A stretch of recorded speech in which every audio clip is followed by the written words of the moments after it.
여러분 혹시 아직도 코스닥 하면 코덱스 코스닥 150만 사고 계신가요? 솔직히 말씀드릴게요. 그거 2025년 방식이에요. 2026년 3월 국장 수급 구조가 통째로 바뀌었거든요. 단 일주일 만에 개인 투자자 1조 2천억 원이 어디로 쏠렸는지 아세요? 지금부터 말씀드리는 ETF 3개 외워두지 않으시면 진짜 후회하실 수도 있어요. 자, 먼저 상황부터 짚고 갈게요. 2025년 한 해 동안 코스닥 관련 ETF로 들어온 돈이 1조 원 정도였거든요. 근데 이게 2026년 3월 기준으로 11조 원을 돌파했어요. 10배 넘게 뛴 거예요. 코덱스 코스닥 150에만 5조 7천억, 레버리지에 2조 6천억. 이 정도면 그냥 관심이 아니라 미친 거죠. 근데 여기서 더 중요한 게 뭐냐면요. 2026년 3월 10일에 국내 최초로 코스닥 액티브 ETF 2종이 같은 날 상장을 했어요. 삼성의 코액트 코스닥 액티브, 다임폴리오의 다임 코스닥 액티브. 일주일 뒤 3월 17일에는 한화의 플러스 코스닥 150 액티브까지 나왔고요. 3파전 구도가 순식간에 완성된 거예요.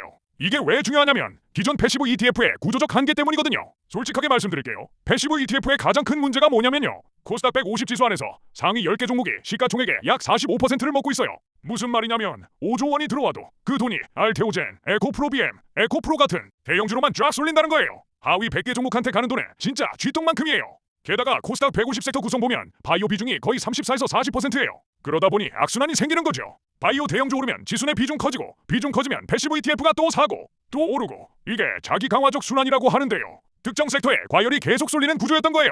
근데 액티브 ETF는 어때요? 펀드 매니저가 코스닥 전체 1800개 종목 중에서 직접 50에서 57개를 골라요.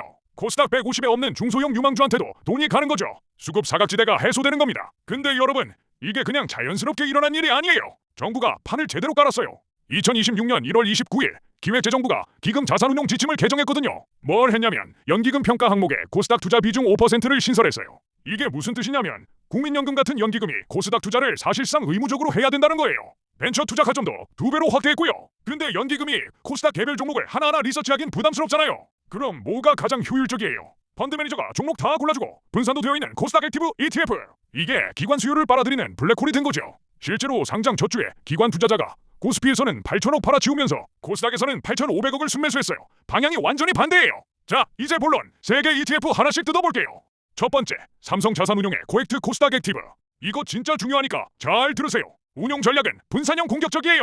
코스닥 1800개 중에서 57개를 골라요. 그중 70에서 80%는 고성장 기업, 20에서 30%는 저평가 가치주로 채워요. 공격과 안정의 균형인 거죠. 투자 섹터는 7대 핵심 성장 산업이에요. 바이오, 우주항공 방산, 반도체 소부장, 로봇, ESS 에너지, AI 소프트웨어, 미디어 엔터테인먼트. 상위 편입 종목 보면 큐리언트 7%, 성호전자 7%, 바두 4%, 레인보우 로보틱스 4%, 보로노이 4%. 딱 봐도 중소형 성장주 중심이에요. 포인트는요, 보수율이 0.50%로 셋 중에 제일 싸요. 그리고 상장 첫날 수익률이 무려 플러스 11.94%였어요. 상장 후 4거래일 만에 개인 순매수 8,187억이 들어왔거든요.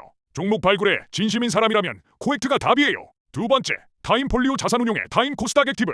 타임폴리오가 어떤 회사냐면요, 헤지펀드 명가로 불리는 회사예요. 액티브 ETF 전문 운용사고 AUM이 이미 5조 원 넘었어요. 전략은 Core and Satellite예요. 무슨 말이냐면 에코프로, 에코프로비엠, 알테오젠 같은 코스닥 대표 대형주를 코어 포트폴리오로 깔아요. 안정성 확보죠. 그리고 테마 순환에 대응해서 새틀라이트 포트폴리오로 추가 수익을 노려요. 상위 종목 보시면 에코프로 9.76%, 에코프로비엠 6.89%, 삼천당제약 6.27%, ABL 바이오 5.13%, 레인보우 로보틱스 5.03%.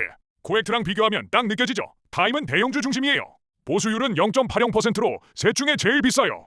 근데 그만큼 운용 역량에 투자하는 거죠. DB증권이 뭐라고 분석했냐면요, 테마가 시장을 주도하는 상승장에서는 타임이, 개별 종목 중심 장세에서는 코액트가 유리하다. 이거 진짜 핵심 문장이에요. 꼭 기억해두세요. 세 번째, 한화자산운용의 플러스 코스닥 150 액티브.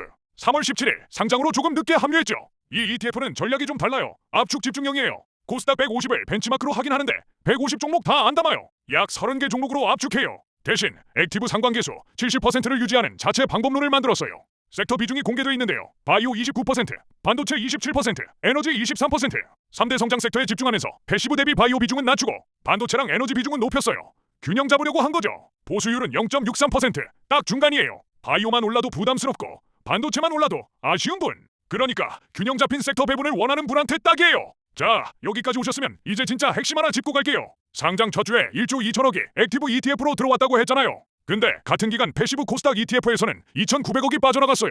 이게 뭘 의미하냐면요, 빠져나간 2,900억은 패시브에서 액티브로 갈아탄 거예요. 수급 전환이죠.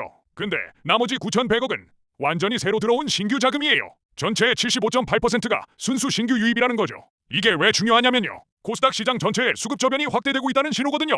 단순한 신상품 효과가 아니라 구조적 전환이에요. 근데 사실 가장 소름 돋는 건 따로 있어요. 바로 소형주 수급 효과예요. 알맥이라는 시가총액 3,899억짜리 종목이 있어요. 이 종목이 두 액티브 ETF에 모두 편입됐거든요. ETF 상장 전 일평균 순매수액이 2.2억이었어요. 상장 후에 얼마가 됐을까요? 38억이 됐어요. 17.3배가 뛴 거예요. 한중 NCS는 7에서 8배, 한국 PIM은 4에서 5배. 그동안 코스닥 150에 못 들어가서 기관 자금이 거의 안 들어오던 중소형 유망주들한테 돈이 쏟아지기 시작한 거예요.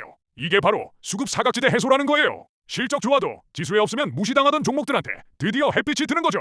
리스크도 솔직하게 짚고 갈게요. 첫째, 액티브 ETF가 패시브보다 반드시 잘하는 건 아니에요. 실제로 타임 코스피 액티브는 2026년 3월 기준 코스피보다 낙폭이 더 컸어요. 펀드 매니저 역량에 100% 의존하는 구조라는 거죠. 둘째, 보수율이 패시브보다 2에서 5배 비싸요. 10년 이상 장기 투자하면 이 차이가 복리로 누적돼요. 연 10% 수익 가정하면 10년 누적 수익률이 약 3.6%포인트 낮아져요. 셋째, 소형주 유동성 리스크. 편입된 소형주들 유동성이 제한적이라서 대규모 환매 터지면 매도 압력이 과도해질 수 있어요. 넷째, 코스닥 시장 전체가 베어마켓 가면 알파만으로는 한계가 있어요. 다섯째, 조기 과열에 따른 밸류에이션 부담. 일주일 만에 1조 2천억이 들어왔으니까 단기 조정 가능성은 있어요. 자, 정리할게요. 여러분, 투자 성향에 따라 이렇게 고르시면 돼요. 공격적으로 성장주 발굴 원하시면 코액트 코스닥 액티브, 안정적으로 코스닥 노출 원하시면 타임 코스닥 액티브, 균형 잡힌 섹터 배분 원하시면 플러스 코스닥 150 액티브. 시나리오로 보면 불 케이스 확률 35%, 베이스 케이스 45%, 베어 케이스 20%예요.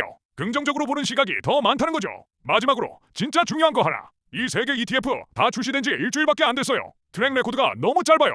그래서 지금 몰빵 들어가시는 건 비추예요. 최소 3에서 6개월 운용 성과 확인하고 단계적으로 비중 확대하시는 걸 추천드려요. 단기 트레이딩 상품이 아니라 코스닥 시장의 구조적 변화에 베팅하는 중장기 투자 수단으로 접근하시는 게 맞아요. 초기 과열 조정 오면 오히려 분할 매수 기회가 될 수 있고요.